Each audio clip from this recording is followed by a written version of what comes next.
G'day and welcome back to Down the Shed with Byron. Today's episode, replacing the steering wheel clock on a Nissan X-trail. And the reason for this is because the horn only works sometimes when you get the right angle on the steering wheel, and some of the steering wheel controls don't work all the time. Tools for the job: a 19mm socket to undo the steering wheel, 10mm for this battery, two small screwdrivers, Phillips head and a flat blade, and then just a normal size Phillips head. Specialised tools you probably need is a T30 Torx bit, security style. But what makes it handy is if you've got a little ratchet version of it. The parts I used is genuine Nissan. I'll put this in the description. The first job we got to do is disconnect the battery. In most cases, it's a 10mm spanner. Disconnect the earth. And that should be good enough. The next thing I like to do, just for insurance, is press the horn, make sure there's no energy left in that airbag or horn.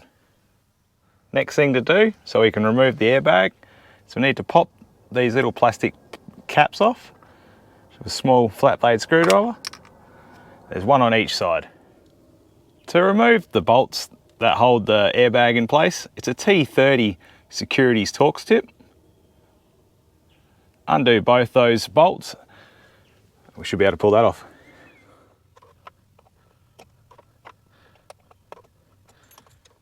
With both those bolts removed now, just wriggle the airbag assembly out. Now it's time to disconnect the main harness that goes to that. To disconnect the airbag, now we'll just get a small flat blade screwdriver underneath this little black section here, and you should be able to pop that bit up. And once you've got the screwdriver just under it, just twist the screwdriver and that'll pop up for you. Pulls out. With the steering wheel control plug, you can push a little tab in and that plug will come out.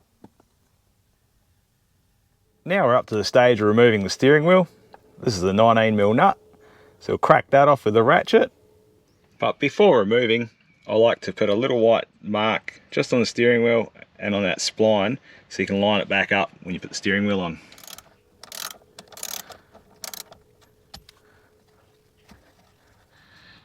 So don't go taking the nut all the way off until you've got the steering wheel cracked. Now, if your steering wheel's loose straight away and feels like it's going to come off, you're in luck. But if your steering wheel's on there tight, give it a hit at 9 o'clock, 3 o'clock, 6 o'clock and 12 o'clock, and that will loosen it up to pop it off.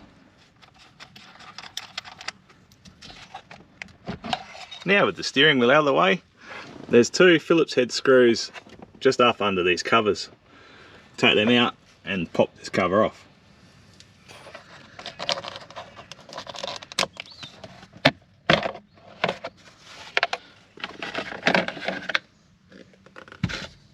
Now to pull your wiper controls off and indicators off, there's literally just two little tabs just on top here.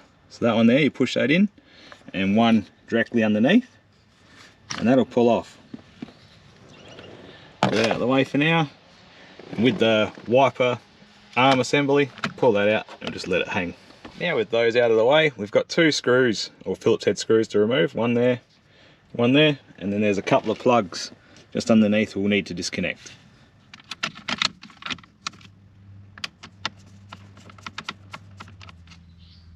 Once you have those two screws undone, up the top here, there's a little tab. Just hold that down, and that'll pull that off. Now with the assembly just here, you'll need to remove the grey plug first, because that locks in the airbag wiring harness plug. And then we'll remove this little white one. So if you push those little tabs in there, that'll pop that plug out.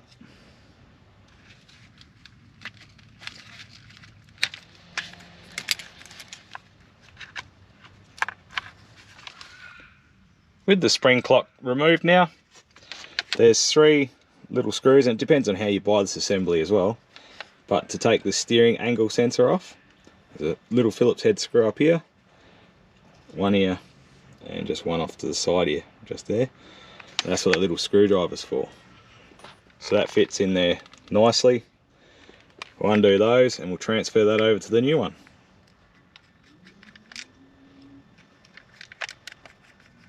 Now with that steering angle sensor off, hopefully you can see that little keyway there.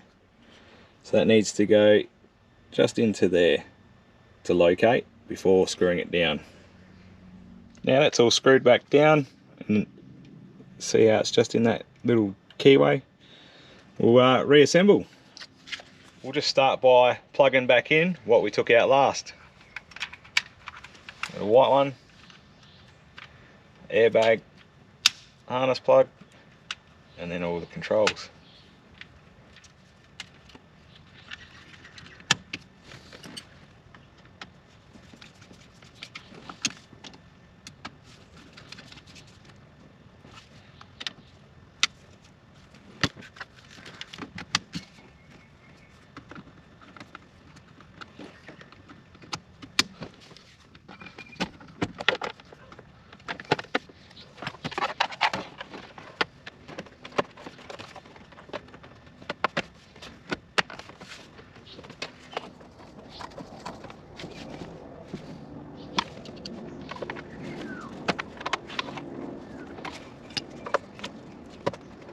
Now with the steering wheel cover all clipped back together, everything's back together, there's a little like timing tool to keep that central, that locks in place.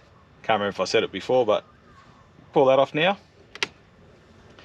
Try and keep that where it is.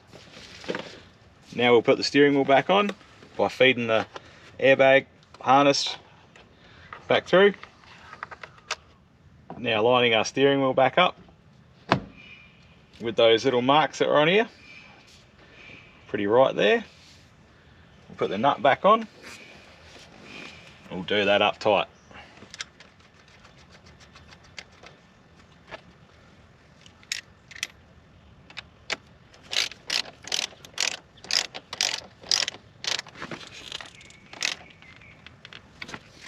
Moving on to the airbag assembly and controls.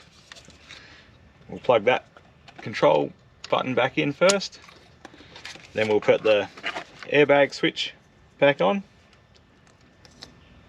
so that pushes in the yellow section, and then push the black locking tab in. Just double check it's secure. Tuck that wiring up in there, slide this back into place,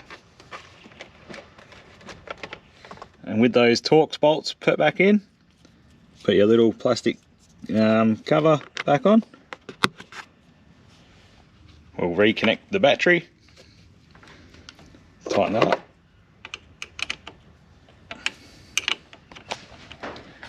With that connected now, we'll just test it and make sure it works. Wicked. Well, that's job done on the Nissan X-trail. I hope this has given you some heads up or some guidance of what's involved with changing out that clock spring. Now, I'm no guru on these things, but if there's anything I've missed, please throw it in the comments to help other people out. Otherwise, take it easy, and I'll see you when I'm looking at you.